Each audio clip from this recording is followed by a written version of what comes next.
Cumprimento mais uma vez, amada igreja, com a graça e a paz do Senhor Jesus. É sempre uma alegria muito grande estar aqui com os jovens para poder compartilhar uma breve reflexão da palavra de Deus.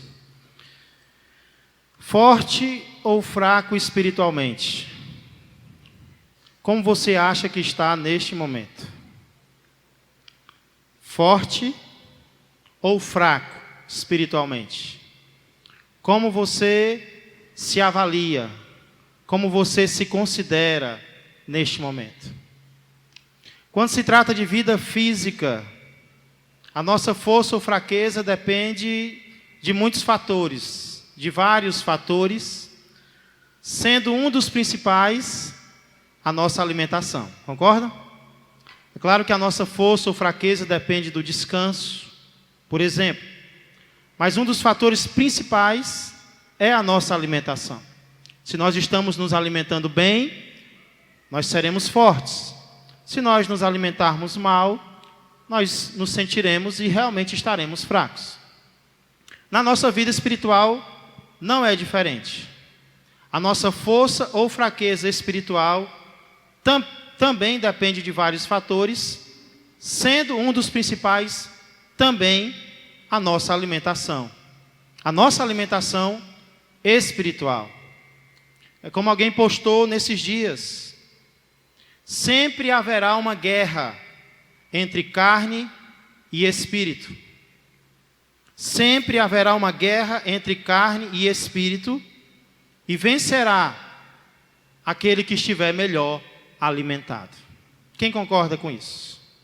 Quem concorda que entre carne e espírito vai vencer quem estiver melhor alimentado?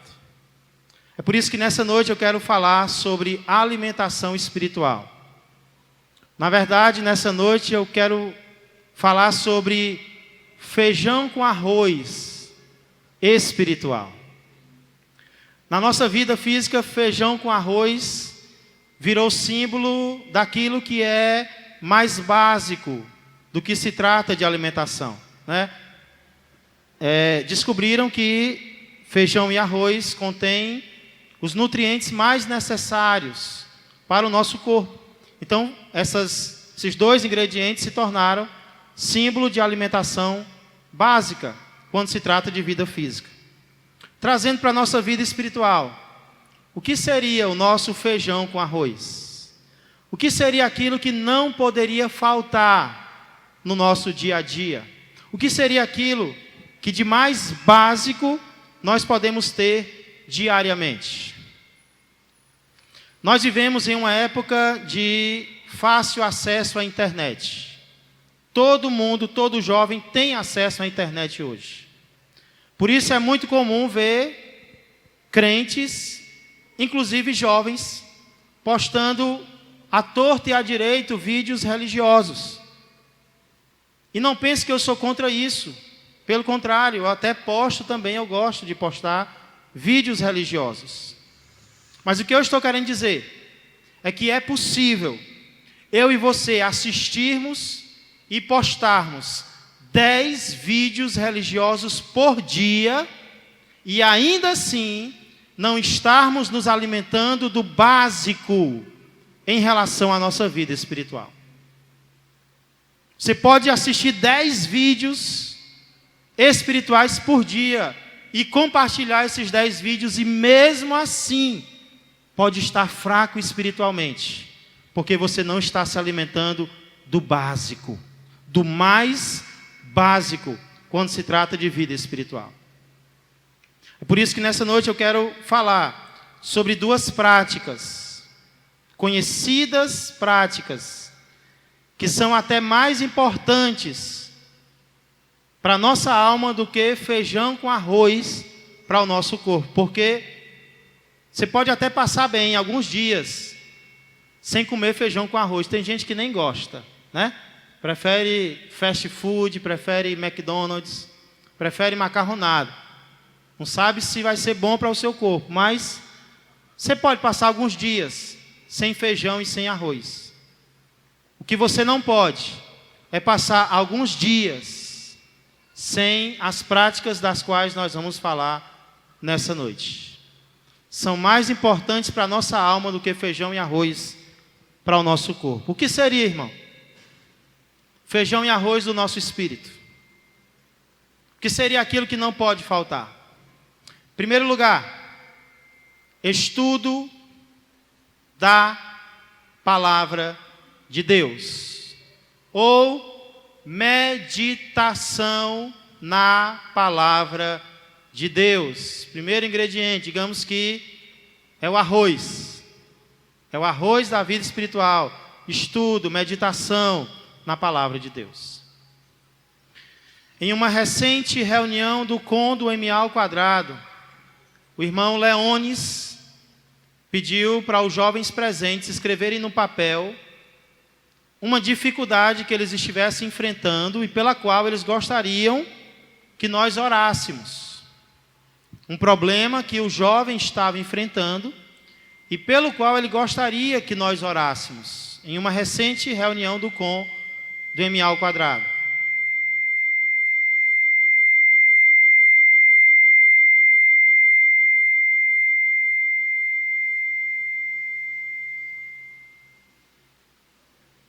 E alguns jovens, no plural, escreveram que a dificuldade maior que eles estão enfrentando no momento é em conseguirem ler a Bíblia diariamente. Não um jovem, vários jovens disseram que essa tem sido a sua principal dificuldade, o seu maior desafio. É por isso que essa tecla do estudo da palavra, da meditação na palavra, tem que ser constantemente batida. É uma nota que tem que ser constantemente tocada no nosso meio. É por isso que eu peço que você abra a Bíblia em um dos textos mais amados e conhecidos sobre esse assunto, Salmo 1, versos 1 e 2. Salmo 1, versos 1 e 2, texto muito conhecido da palavra de Deus, porém, mais conhecido do que praticado. Por exemplo, olhe para a sua vida nesse exato momento e veja se você está conseguindo praticar o que está escrito no versículo 1. Bem-aventurado o homem, vamos colocar o jovem, que não anda no conselho dos ímpios, não se detém no caminho dos pecadores, nem se assenta na roda dos escarnecedores. Você está conseguindo praticar isso nesse momento da sua vida? Com a consciência limpa, você não tem andado no conselho dos ímpios, você não tem permanecido no caminho dos pecadores, nem se assentado na roda daqueles que zombam dos princípios da palavra de Deus? Agora olha para o verso 2. Antes o seu prazer está onde? Na lei do Senhor. O seu sorriso está na lei do Senhor. A sua alegria está na lei do Senhor, e na sua lei medita de dia e de noite. Isso se aplica a você nesse momento? Aqui eu aproveito para dizer que existem várias formas de meditarmos na lei do Senhor. A mais básica de todas é a meditação individual, pessoal, particular, na palavra de Deus. É aquela meditação que você faz sozinho. É aquela meditação que você não faz com ninguém. É você e Deus, é você e a palavra. Eu tenho percebido algo. O jovem é grupal. O jovem gosta de andar em bando. E uma das provas disso são os lugares que vocês escolheram para sentar nessa noite. Percebi isso. Com raras exceções, aliás, com nenhuma exceção, com raras exceções, tem jovem sentado sozinho aqui. Todos, praticamente todos, estão sentados em duplas, em trios, em quartetos, ou seja, em grupos. O jovem gosta de andar em grupo. O jovem gosta de existir em grupo. O jovem é grupal, mas a salvação é individual. O jovem é grupal, a salvação é individual. E pelo menos uma das nossas responsabilidades para com a palavra também é individual. É particular, é entre eu e Deus, é a minha decisão, é a minha meditação.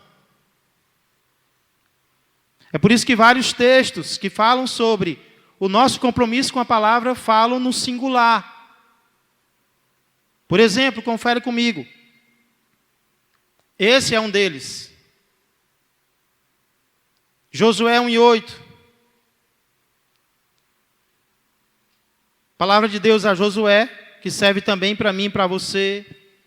Capítulo 1, verso 8, ele diz: não cesses de falar deste livro da lei, Josué. Antes medita nele dia e noite, para que tu tenhas cuidado de fazer segundo tudo quanto nele está escrito. Então tu farás prosperar o teu caminho e tu serás bem-sucedido. Compromisso individual, de não parar de falar, e sim de meditar e de praticar a palavra de Deus. Mais um exemplo, Esdras 7:10. Eu amo esse versículo. Esdras, capítulo 7, verso 10. Se você não encontrou, escute.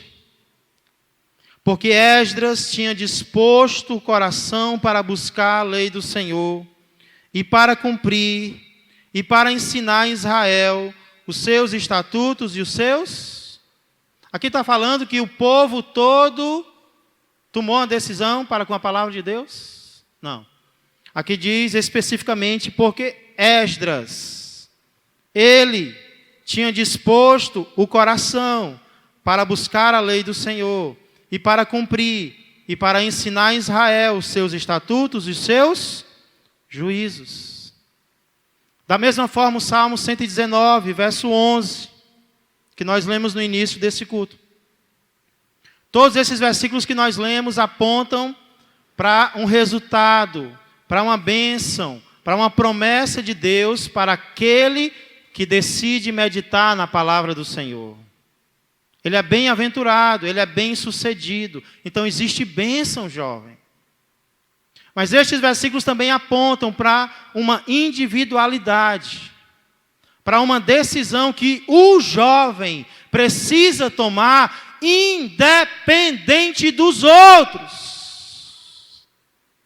Independente de quem está à sua direita, de quem está à sua esquerda, de quem mora com você na sua casa, independente daqueles com quem você anda, o jovem precisa tomar uma decisão de ele meditar diariamente na palavra de Deus. Ah, pastor, mas o meu irmão não medita, o meu pai, a minha mãe, o meu amigo, o meu irmão da igreja não medita. Ei! Primeira responsabilidade é individual. É você e Deus. Então, se nós fizéssemos dois grupos agora. À minha direita ficariam os jovens que estão meditando na Bíblia diariamente. E à minha esquerda, os jovens que não estão meditando na Bíblia diariamente. De que lado você ficaria? Talvez esse seja o motivo, porque você está forte ou fraco espiritualmente. Então essa é a primeira forma de meditar na palavra de Deus, mas não é a única. Além da meditação particular, individual, também existe a meditação coletiva, que é o que nós estamos praticando nesse exato momento. É quando nós nos juntamos, quando nós nos reunimos para juntos meditarmos na palavra de Deus. E o que é interessante é que, normalmente, a meditação individual me dá forças para a meditação coletiva.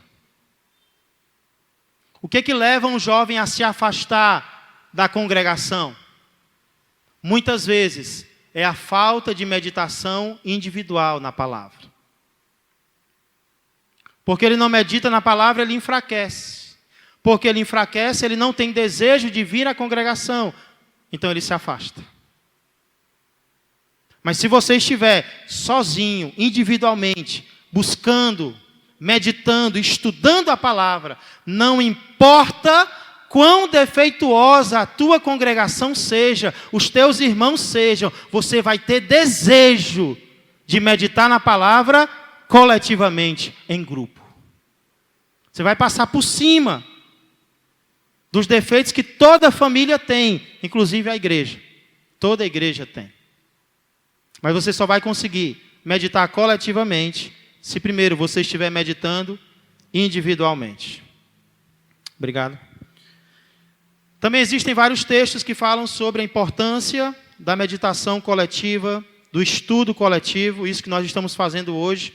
Só um exemplo. Atos capítulo 17, verso 11. Os primeiros versos que nós lemos falam sobre a individual.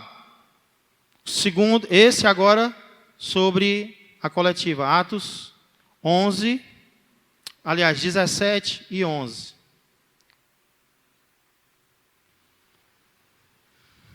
Alguém pode ler para mim?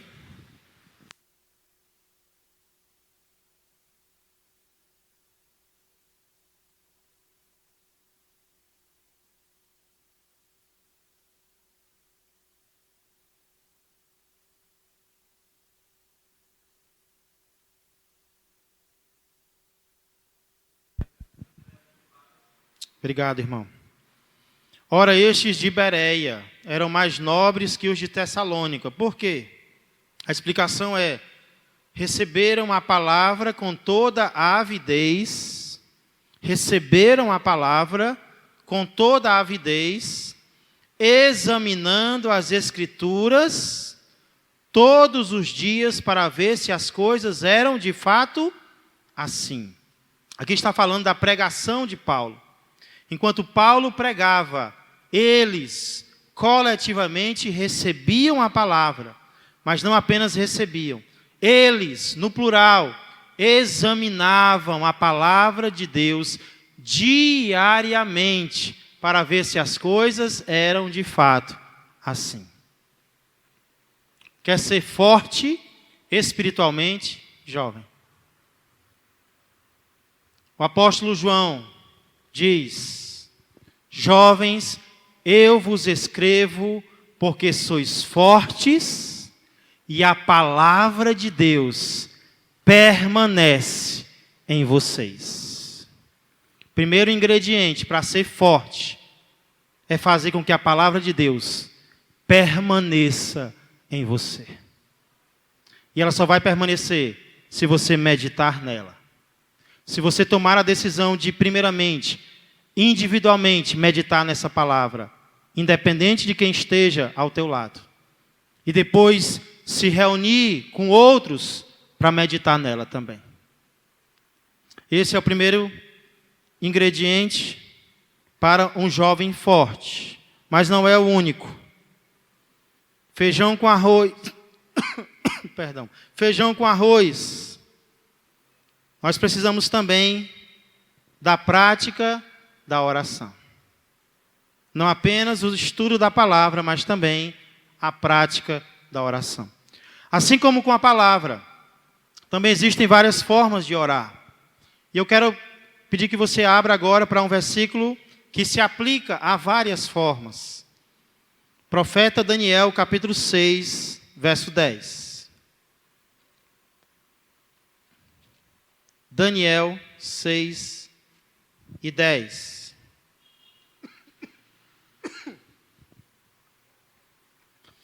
Daniel, ainda jovem, se tornou conhecido como alguém que tomou decisões firmes. Por exemplo, lá no capítulo 1, versículo 10, diz que Daniel resolveu firmemente não se contaminar com as finas iguarias do rei, nem com o vinho que ele bebia. Não pense que porque você é jovem, você não pode tomar decisões que agradam a Deus. Isso é mentira.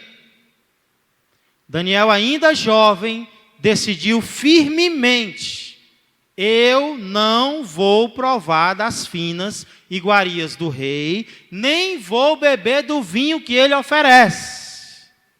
Ainda jovem, novo. Então, desde a mocidade, Daniel se tornou conhecido como alguém que tomava decisões firmes. Uma delas eu citei: não fazer determinadas coisas. Aqui no capítulo 6, verso 10, Daniel toma outra decisão firme. Dessa vez, não de evitar algo, mas de fazer algo. O que foi que Daniel decidiu? Verso 10. Daniel, pois, quando soube que a escritura estava assinada, entrou em sua casa e em cima, no seu quarto, onde havia janelas abertas do lado de Jerusalém, 3 vezes por dia se punha de joelhos e orava e dava graças diante do seu Deus, como costumava fazer. Esse versículo fala de uma escritura assinada. Que escritura era essa? A escritura que proibia qualquer morador do reino de fazer orações a alguém que não fosse o próprio imperador. Estava proibido naquele reino de fazer orações a qualquer deus, a qualquer ser que não fosse o próprio imperador, o próprio rei. Diz a palavra que quando Daniel soube que essa escritura estava assinada, ele tomou uma decisão. E a decisão que ele tomou foi de ir para a sua casa, entrar no seu quarto, onde havia janelas abertas apontando para Jerusalém, orar 3 vezes por dia e agradecer a Deus como ele costumava fazer. Fala de uma escritura, mas também fala de um costume. E aqui eu aprendo 2 características da vida de oração de Daniel. Primeira, orar para Daniel era um costume. Você sabe o que é um costume? O dicionário diz que costume é um hábito, é uma prática frequente, regular.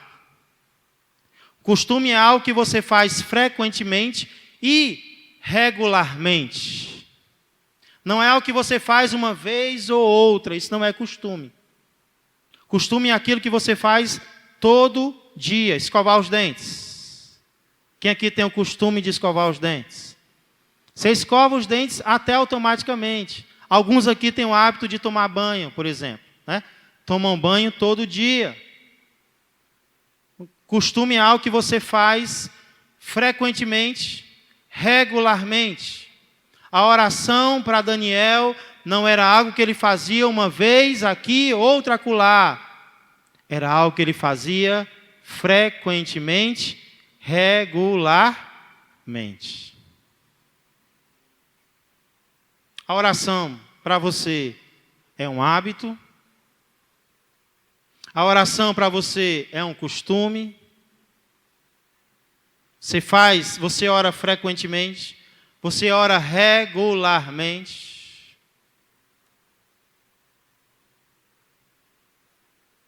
Segunda característica da oração de Daniel que eu noto aqui é que orar não era apenas um costume para Daniel, mas era um costume arraigado. Era um costume enraizado na vida de Daniel. Era algo que nem por um decreto ele deixava de fazer. Depois que ele soube que o decreto estava assinado, ele parou de orar?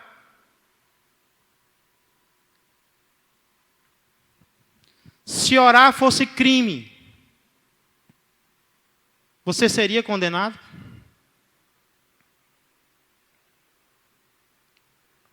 Orar não é crime aqui no Brasil.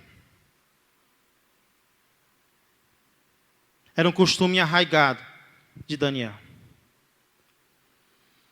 Irmãos, aqui eu vejo 2 desafios em relação à nossa vida de oração. Vou ser bem realista.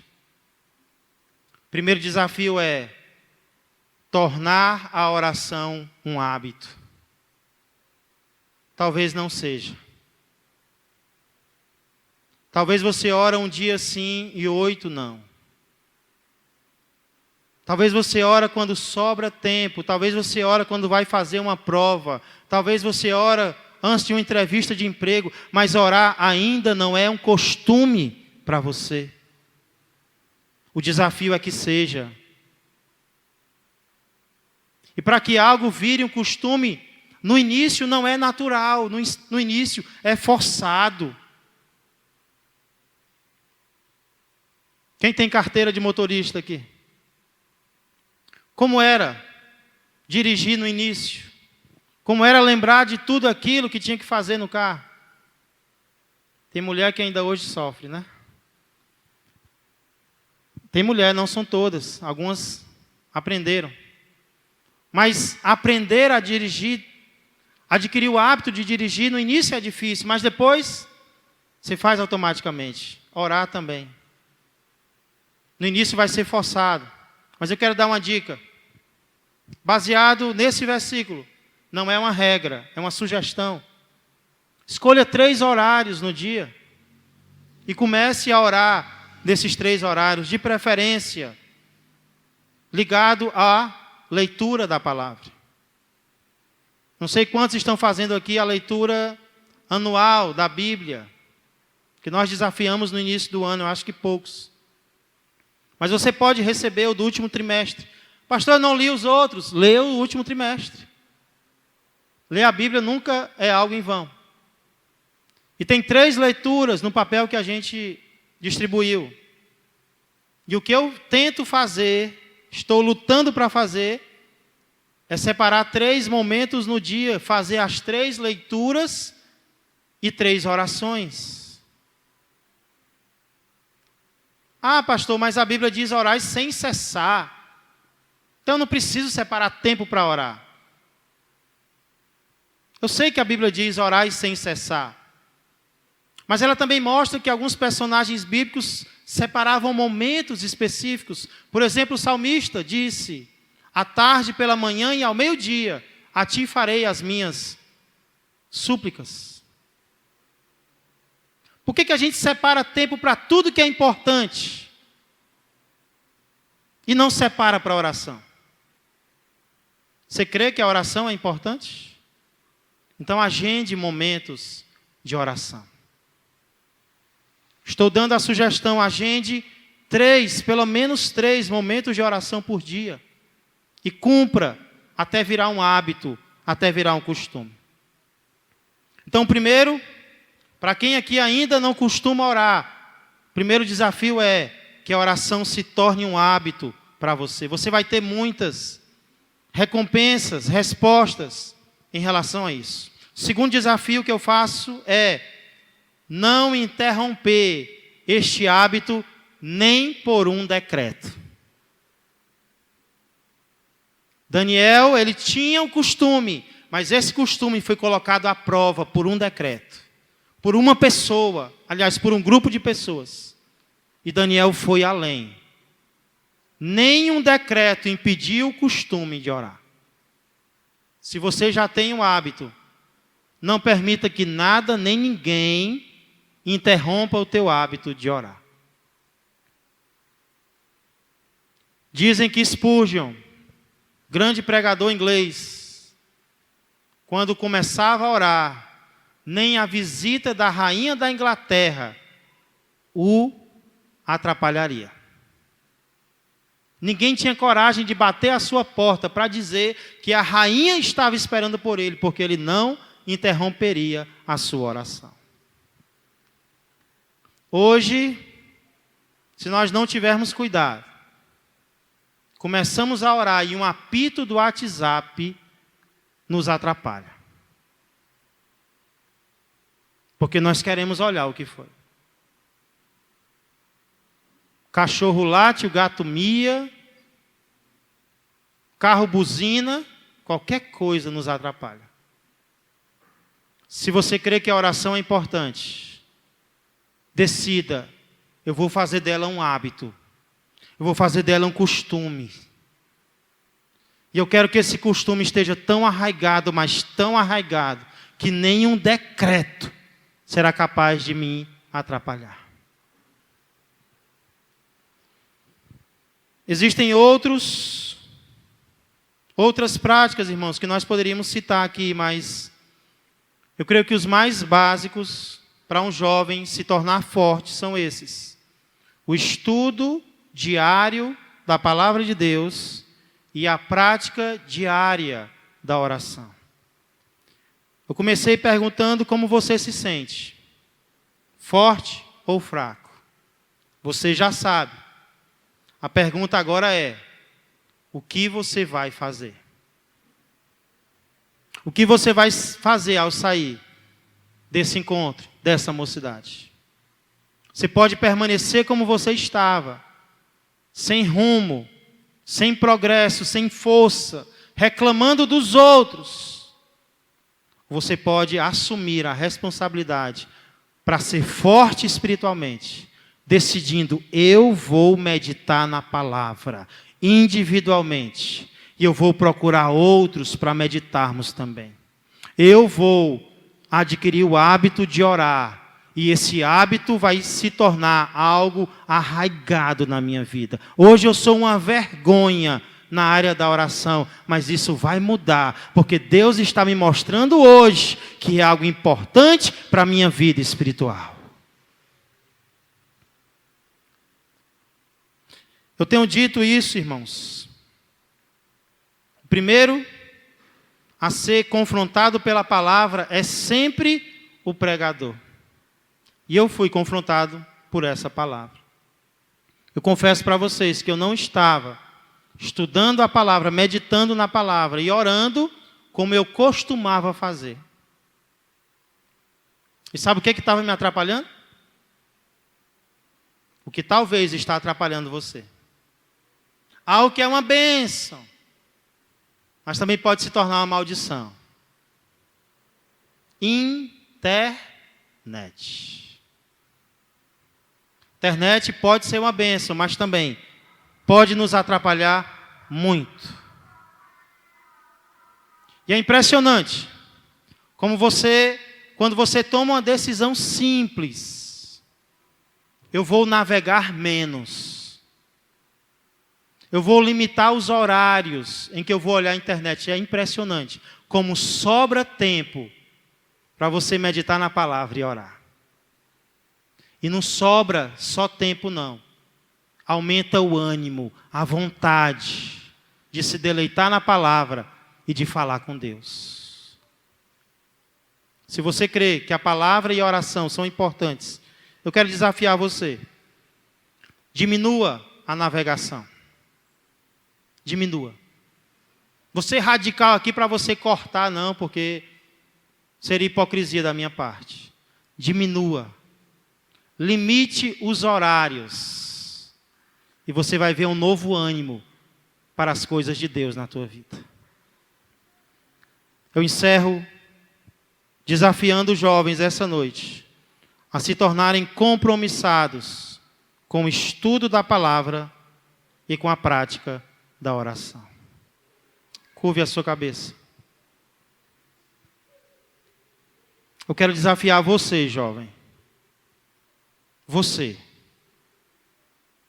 independente dos outros, eu quero desafiar você a sair daqui essa noite, compromissado com o estudo da palavra de Deus.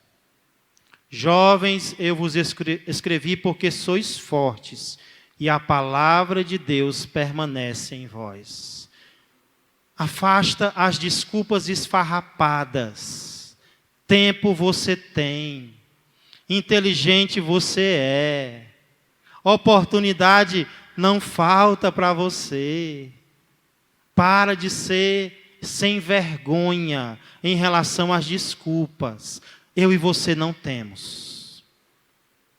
Vamos ser honestos com Deus. Deus, eu não tenho desculpa. Por isso, nessa noite, eu me comprometo com a meditação na palavra. O Senhor vai me mostrar um método. E nessa noite eu também me comprometo com a prática da oração. Vou começar falando bem pouquinho. E aí Deus vai acrescentando mais e mais desejo a você. Querido Deus e amado Pai, muito obrigado, Senhor. Muito obrigado pela Tua misericórdia. Obrigado pelo Teu amor. Obrigado pela Tua paciência para com cada um de nós. Estamos longe, Deus, longe do padrão, da perfeição que o Senhor espera de nós. Mas nessa noite, Senhor, nós meditamos, nós relembramos o que nós já sabíamos.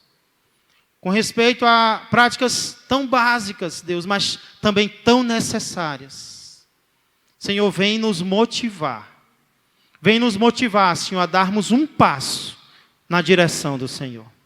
Um passo na direção do Senhor é o suficiente para iniciarmos uma grande jornada. Eu tenho certeza, Senhor, que neste momento, jovens estão desejosos de se comprometerem. Estão decidindo, Senhor, se comprometerem.